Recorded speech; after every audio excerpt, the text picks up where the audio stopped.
Okay, good morning. Today's discussion is about countervailing duty. The objectives are to discuss the subsidy and its effect to international trade. Also, to identify the different elements of countervailing duty. And the third is the discussion on countervailing duty as it is implemented in the Philippines. So let us take or tackle the countervailing measures and subsidy. Let us define what is subsidy. So subsidy is or this kind of mechanism works to those importers or to those company that are bringing goods to other country. So it could be exporter or it could be importer, no? Okay. Subsidy is a government help or government financial support, including direct transfer of funds or loan or fiscal incentives like tax credits, or it could be in a form of income or price support.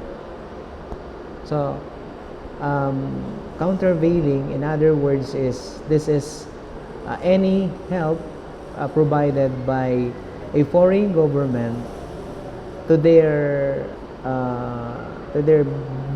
business, to those business located in their country.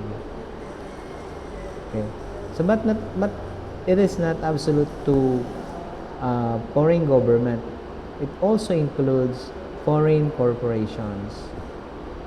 And the WTO permits countervailing duties to be charged after the importing nation. This importing nation already conducted an investigation on whether or not there is the presence of subsidy. So the WTO cannot hold or cannot prohibit the implementation of this measure, countervailing, because as we know, countervailing or those subsidies are a product of international trade.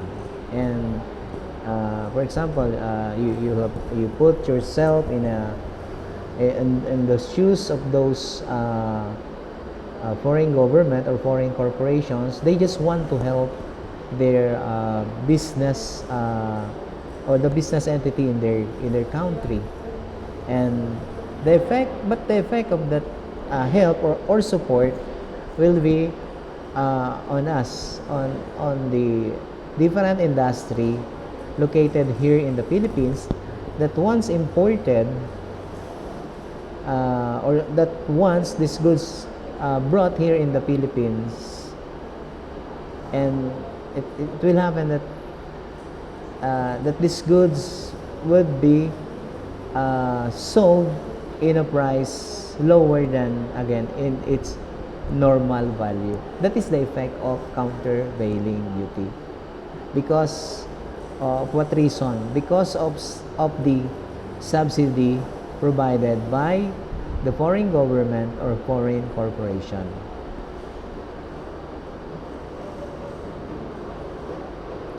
Okay, how about countervailing duties? What how can you define this term?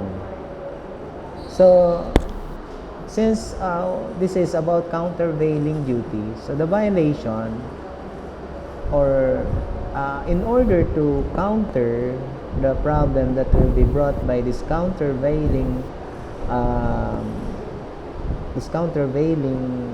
act or countervailing what do you call this, the act of importation with countervailing, the Philippine government will collect tariff from that imported goods being brought here in the Philippines. So that is the measure to be conducted by our government. If a certain company or a certain importer has been or it was proven that there is the presence of this countervailing violation, so there is a tariff to be collected from that importation. The purpose of collecting the tariff from that importation is just to level the playing field, just to equalize it with the prices of those local products. So if those imported goods was brought to the market, the effect is it will have the same price with the local product, or maybe it could be higher than the local, or higher price than the local products. Okay, so meant to level the playing field between domestic producer of a product and a foreign producer of the same product who can afford to sell it at a lower price because of subsidy they receive from the government. Countervailing duties are a key regulation meant to neutralize the negative effects that subsidies of the production of goods in one country have on that same industry to another country. So let me give example. So the government, for example, Philippines, there are importations to be brought here in the Philippines, and that importation will have a lesser value compared with other products, because those the lesser value, having a less value compared with other product, is the effect of the subsidy provided by a foreign government or a foreign corporation or company. That is just an effect. If left unchecked, such subsidized imports can have a severe effect on domestic industry. So, paano natin makikita pala ang severe effect? Again, ulitin natin, in this kind of importation, the imported goods are brought here in the Philippines with lesser value or lower amount of value compared to the existing value, or yung sinasabi natin na acceptable value in their country of origin. So ang pumapalit kasi doon sa amount na yon is the subsidy that was provided to the company who produced that product. That's why upon importation or during the importation of that product, they could sell it na mas mababa pa doon sa talagang value niya, doon sa normal value. So the same effect doon sa dumping na lesson natin sa 8752. Pero itong countervailing has the same effect with the dumping. Yun nga lang, the countervailing has a different yung source kung bakit siya nagkaroon ng lesser value value ng imported goods. Okay. As export subsidies are considered to be an unfair trade practices,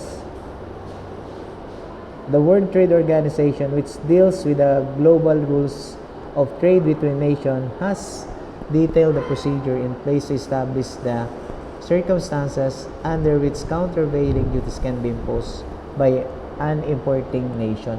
So, parang the same question na bawal ba ang importation na merong presence of countervailing? Yung tanong. So, the answer is hindi yan, hindi naman bawal. Kasi that is, again, product yan ng international trade. No? Hindi yan ay pagbawal ng WTO because talagang nangyayari yan. And then the solution will just be, doon na lang sa bansang pupuntahan or maapektuhan. Ano ang pwedeng gawin ng bansang maapektuhan? That country will just impose the measure by means of collecting the duty or yung so-called yung nga to, called as the countervailing duty. So yun yung pinakang rito, pinaka magiging measure ng Pilipinas. Bakit kailangan kumolekta ng duty or countervailing duty? Yan yung mag-equalize sa competition sa local market. No, kapag itong product na to was already sold nga in our market, so yung penalty o yung duty na additionally binayad yan ng importer, or sabihin natin isang importer exporter, is babawiin naman din nila kasi yon. So yung presyo nila dito is magiging halos magiging kapantay na nung domestic products or local products. Ngayon, kung itatanong naman na how much would be the additional duty. So the additional duty would be if merong petition diyan, dadaan yan doon sa due process. Wherein the same due process na ina-apply sa dumping. Investigation by the Tariff Commission, and then the case, yung case, di ba, dalhin sa DA or sa DTI, ganyan, depende din sa klase ng product. If it is agricultural products or non-agricultural products. So, agricultural products will be under the DA for investigation, for hearing, for submission of the documents, and non-agricultural products naman is sa DTI for the process to determine kung may violation talaga ng countervailing duty. The WTO's agreement on subsidies and countervailing measures, which is contained in the General Agreement on Tariffs and Trade, defines when and how an export subsidy can be used and regulates the measures that nation can take to offset the effect of such subsidies. So bali yung ginagawa ng Pilipinas para yung proseso nga for this countervailing measure was also guided or under the rin yan sa provision din yan ng World Trade Organization. And these measures include the effect nation using WTO's dispute settlement procedure to seek withdrawal of the subsidy or imposing countervailing duties on subsidized imports that are hurting domestic products. So, kapag meron injury na pwedeng kauwian nitong importation na to is medyo lumaki yung problema nung dalawang bansa kasi kumbaga may dispute na so it would be settled under the WTO dispute settlement procedure. Okay, kasi yung action na yun yung pagpataw kasi ng ng duty, syempre mare-report din yan dun sa origin, na sasabihin ng importer na or ng company na nagdala dito ng product na yun is sa Pilipinas, siningil naman kami ng duty, no? So maaring magkaroon diyan ng reaction ang exporting country, and kapag ganon, pwedeng merong ma-create na dispute between the two countries. So ang pwedeng resulta is they could also impose duty to our products kapag yung products naman natin ang dinala sa kanilang bansa. Ngayon, let us study what is subsidy. Yan. Ano daw ang subsidy? A subsidy is a benefit given to an individual, business, or institution, usually by the government. It is usually in a form of cash payment or tax reduction. The subsidy is typically given to remove some type of burden, and it is often considered to be in the overall interest of the public, given to promote a social good or an economic policy. So, sa madaling salita, ano ba yung subsidy? So, support nga, benefits na binibigay nga ng binibigay sa isang exporter, sa isang isang negosyo, or sa isang kasi anything na nag-i-import or may kinalaman sa importation, and mostly government, kasi ang government is siya yung may kakayanan na mag-provide financially. There are also naman mga companies din. So kung yung mga company na yon are capable, those companies are capable of providing then support, pwede rin sila. A subsidy is a direct or indirect payment to individuals or firms. So hindi naman to financial, but pwede rin maging in other form, no? So the first one is cash, in a form of cash, no? Yung pera talaga. So dito ang pagpabigay dito ng subsidy is in a form of cash through government or targeted tax cut. Kumbaga yung isang kumpanya, binabawasan na niya ng tax, hindi niya na sinisingil ng tax yung kumpanya. So malaking tulong yan sa isang kumpanya. Pangalawa, in economic theory, subsidies can be used to offset market failures.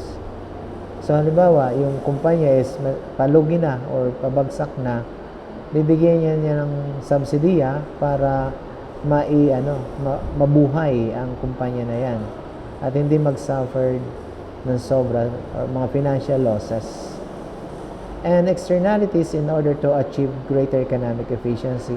For the externalities, so other supports pa rin, basta ikakaganda nung kumpanya na hindi niya kakalugi, parang makakatulong sa sa operation.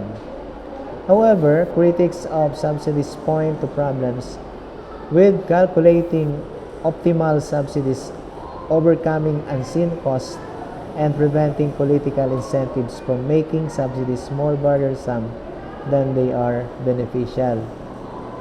So yung iba, sinasabi naman na yung pwede ring pagmulan ng problema itong subsidy na ito, no, na pinagkakaloob. Kasi nga, baka may kapalit ang iba pang halimbawa, hindi nga sila pinagbayad ng tax, pero baka naman yun may hidden agenda. Baka naman biglan, depende, basta merong ikakalungkot dito yung yung binigyan ng tulong. So baka sasabihin na, oh, panay ang suporta ko sa'yo. Akin na lang yung kumpanya mo para makabayad ka. So, we don't know. So, sinasabi lang na merong disadvantage din ito. Okay, difference between direct subsidy and indirect subsidy. So, yung kanina nga is the discussion is on subsidy is yung cash pwedeng subsidy, or yung indirect subsidy naman is pwedeng yung support, no? Support, yung halimbawa, yung sa tax, hindi na sila kokolektahan ng tax. Pwede rin namang mga renta sa facilities, no? Pwedeng ganon ang support. Anything na pwedeng ayos or ikaginhawa ng isang kumpanya, kasi nga ang isang kumpanya na nagninegosyo, maraming binabayaran, and that support or that subsidy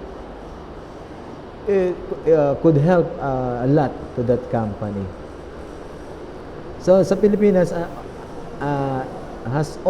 in the Philippines, we have also laws about countervailing duty, and you are very familiar with this law, the countervailing duty under Republic Act 8751.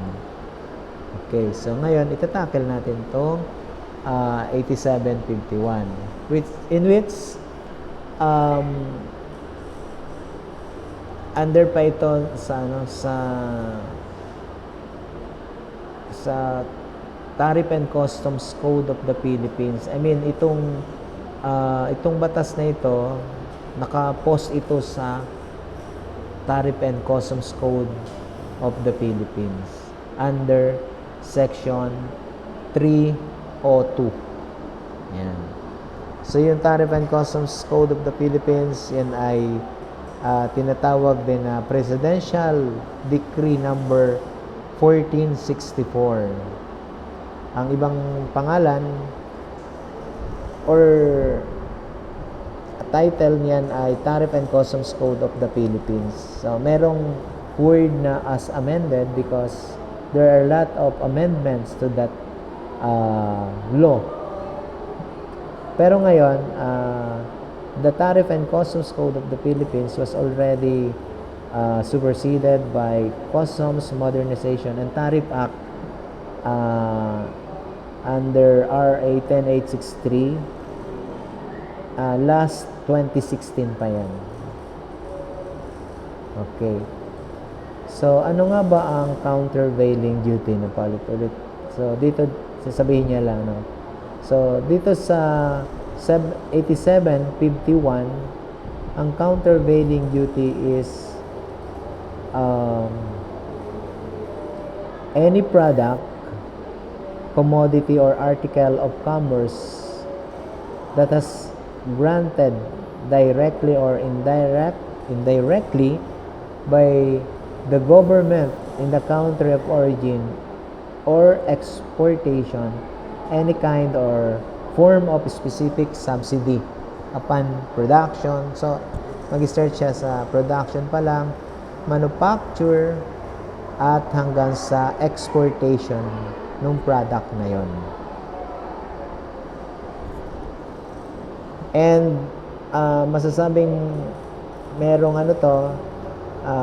or pwedeng i-penalize to kung itong importation na to ay magkakaroon ng effect, no? Yung sinasabi na merong epekto or threatens to cause a material injury to the domestic industry. Pwede rin namang maka-refer dito ng local local industry, or pwedeng ma-prevent niya yung pag-grow ng local industry natin. So, in general, nakaka-apekto siya ng sobra sa local industry. Yun yung epekto ng countervailing. No? So, the solution is again the imposition of countervailing duty.